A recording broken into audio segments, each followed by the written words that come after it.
Good evening and welcome to the show. A very good evening, my good friend, and of course, a renowned obedient, talking about Azubuike Ihemeje. Good evening, how are you doing? Good evening, my uh, beloved brother, and yes, good evening to our viewers. yes, you Nice to heard be. the news comments. The All Progressives Congress presidential campaign has faulted the poll predicting the likely victory of Labour Party presidential candidate Peter Obi. What's your take? Are you referring to the ANAP Foundation opinion poll that was conducted by Adedola Peter Side?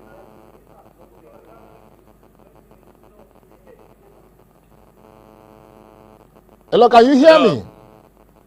Yes, I asked a question. Is it the one that was released by Otodola Peter Side Group? The poll released by Ngozi Okonjo-Iweala polls and commissioned by the Atedo and Peter Side Foundation just a couple of hours ago. Well, that foundation, the poll was not conducted by Ngozi Okonjo-Iweala. It was conducted by the ANAP Foundation that is headed by Otodola Peter Side. So it's good for our viewers to get the. Now, concerning that pool, they have been known to be credible since 2000 and long before the election of 2015. It was this same group that predicted that President Buhari will emerge victorious, even when Otodola Peter Side was affiliated with the then sitting president, Goodluck Jonathan. Again, today, Otodola Peter Side is a chieftain of SDP political party. He has his own presidential candidate that he's rooting for and campaigning for. And SDP, as you know it, is affiliated to the presidential candidate of APC, Tinubu. In fact, there were rumors that he founded it. So Otodola Peter Side is very unbiased and neutral person. When you look at the personality involved in this kind of presidential pool, you know that it's not another. Oh, okay. Also, looking at the scenario at the moment, we had a lot of trolls from the spokesperson of the APC talking about Femi Fani Kayode, and of course, all of that from the Minister of Labor, Junior Minister of Labor, who also made some insinuations as to a very critical and sensitive issue, talking about assassination attempt to be faked by your presidential candidate, Peter Obi. How does this send signals to your campaign group and, of course, the entire of the OBIdient family? And how do we curb these Well, kind of well, trends from continuing?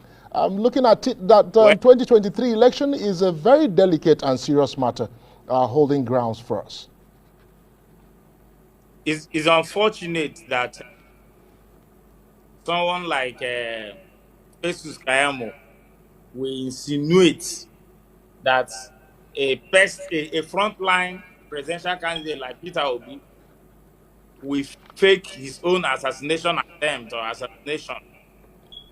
I don't think anything can be so unreasonable like that. Well, it's unthinkable that someone will cook up that kind of story. And given our scenario, the country that is riddled with a lot of unresolved assassinations, high-profile assassinations, it's unfortunate that somebody will be playing with such a sensitive issue as assassination targeted on frontline runner. Someone that, if anything happens to him, it will trigger off the end of this country. That is the kind of personality that one spokesperson will begin to gamble with. It's unfortunate. It's quite unfortunate. That is what I have to say. It's quite unfortunate. But people should be careful the kind of things they say in the name of campaign or defending some, I don't know, worthless candidates. Okay, let me put this to you before I move to the next story. On the fact that your candidate, Peter Obi, seems to have been going around countries like United Kingdom, America, and all of these holding town hall meetings. Critics of your party are of the opinion that Peter Obi has no stronghold in northern Nigeria, and in fact, he has no structure. They've pointed out to so many instances of himself not being able to even gather as much support from the South, South, and Southeast. Do you think of any possible strategy that can allay some of these fears as being promulgated by some of the opposition political parties?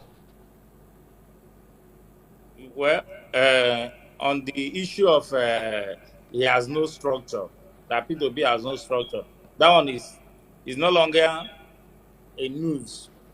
The structure is there. Human beings are the structures. Nigerian youths that are out of school, millions of Nigerian youths that have been thrown out of school by this government are his structures. The Nigerian workers have not been paid their adequate salaries, that have not been promoted, that have been suffering hardship are his structures. And when you talk about the southeast, south, or south, in fact, what I would say is that P2B, what I have recommended to in one of my articles, that P2B should just forget about the South. I would like to put this across to Ihemeje. What does all of these wranglings and uncertainties, all of the brouhaha in the People's Democratic Party, is it of great importance or advantage for your Labour Party coming up? Well, if it's for the advantage of Labour Party, then it's for the very good and best interest of Nigerians. But let me digress a little of PDP. The PDP constitution clearly stipulated that there shall be power rotation in Nigeria. Today, we have a northern president, President Buhari, then a Muslim, as he is also, and someone from the same northern extraction, in clear violation of PDP constitution, continue to press his party and guard everybody, guard all the committees, forge all the committees, and bulldoze his way, but delegates and had their tickets in clear violation of his own political party, PDP's constitution. That is the genesis of this problem. Oh. That's the genesis of this problem. And from there, the crisis began. He is now a northern presidential candidate, northern extraction of a presidential candidate of the party. Ayu is from the north also. Remember, why Secondus was removed was to pave way for that constitutional balance of allowing the party to produce the presidential candidate for the party. But then, people like Ati, in his narcissistic way of I must rule, decided otherwise. Today, how can the North hold the ticket and the Northerner, being the chairman of the party, preside over the same party and come to the South to ask people to vote for them? This is the whole genesis of the party, the crisis in the party. What they have asked for is the minimum they could ask. I mean, those agitated in the South, the least they could ask for is, let us hold the heads of the state, of the party, and the chairman from the south. Is the list, oh, remember where the problem started? Is the list of what they can ask for. And yet, somebody is still gambling. It will take the constitutional provision for you to be removed and all that. There is no longer political solution to political problems. In that constitutional, when you hear constitutional provision, he has to serve out his 4-year term as the chairman of the party. What kind of injustice is that? Okay. And people are talking about his personal thing to Wike. I don't think Wike in his rashness and everything. Okay, let me put this one to you.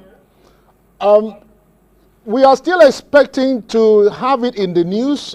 Maybe that will happen. We've had the All Progressives Congress, the APC, having some of its members cross-carpeting to the People's Democratic Party, and all of these windows open. Is your party expecting perhaps a mass influx or people, exodus of people from the so-called other parties, without necessarily mentioning the names of these parties, to perhaps your party? That's one. Number two, it seems to be that your party, the Labour Party, has come to terms with the Muslim ticket. And so there is absolutely nothing to worry about, because that conversation seems to have died down. And it seems that the All Progressives Congress also understands the fact that in a typical Nigerian scenario, people will come out to latch out, to lambast the situation, and just after 2 weeks, the whole social media frenzy dies down. What's your reaction, Azubuike Ihemeje? Well, let me also make some correction. I am obedient. I believe that will be not about party. I believe it will be for good Nigeria, for the best interest of Nigeria. And so, whether people are defecting to Labour Party, all those who are supporting P2B to become president of Nigeria are not necessarily Labour Party card-carrying members. Like, I'm not a card-carrying member of the political party who have no personal interest in politics per se. What can make the move? Most people who are propagating to be is not necessarily to come and cash into political gains or anything. It is just for the interest of the country. So you find out that both a lot of people in the south who are in APC and those who are all working for P2B, not because these other two they already have the worst of candidates. Two octogenarians have nothing to write them about. There's no one to substitute for each other.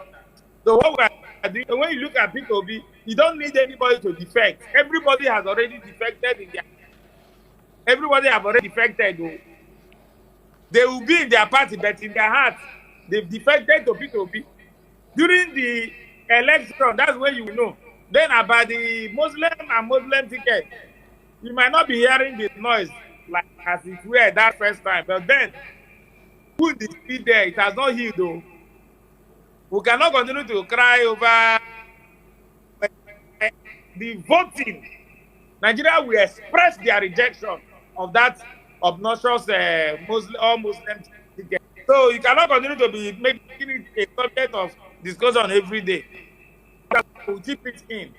So P2B is a household thing though. Even your wife. So you don't need to bother yourself. Even the man that is talking, all these elders that are talking APC and PDP, their children are obedient. They don't need to be in Labour Party or carry Labour Party back and up and down. They are all obedient. It's about the end. Because the two major political parties messed themselves up when they brought two expired old men. Thank you. So, about moving to the north, We have advised P2B to move into the north and see how he can scratch a vote from the northwest and even in Adamawa, P2B. I have information. In Adamawa, P2B will shock them. Thank you so much. Thank you so much, Azubuike, Ihemeje. Thank you for your time. Thank you so much. And that's it. We'll go for a short break now. When we come back on the show, we'll try as much as possible to take some calls. The number is 0907 177 1985. 0907 177 1985 is the number to call to. Also, share your opinion. But just before we do that, let me give you a recap of some of the newspaper headlines. In case you've just joined the show, we brought you a report from the Punch newspaper where we told you that poll prediction Obi's victory dubious. APC says. Punch still. Buhari rewards Amosan. Brume others with honors 200 million naira. We'll also bring you all of that. Heavens won't fall if IU resigns today. But a judge, that's coming from the Vanguard newspaper. We've also brought a report that President Goodluck Jonathan in a closed-door meeting with IBB, Abubakar in Mina. And also varsities may lose session as ASU strike lingers. A short break now. When we come back, we'll open the phone lines 0907 177 1985. Stick around. We'll be right back.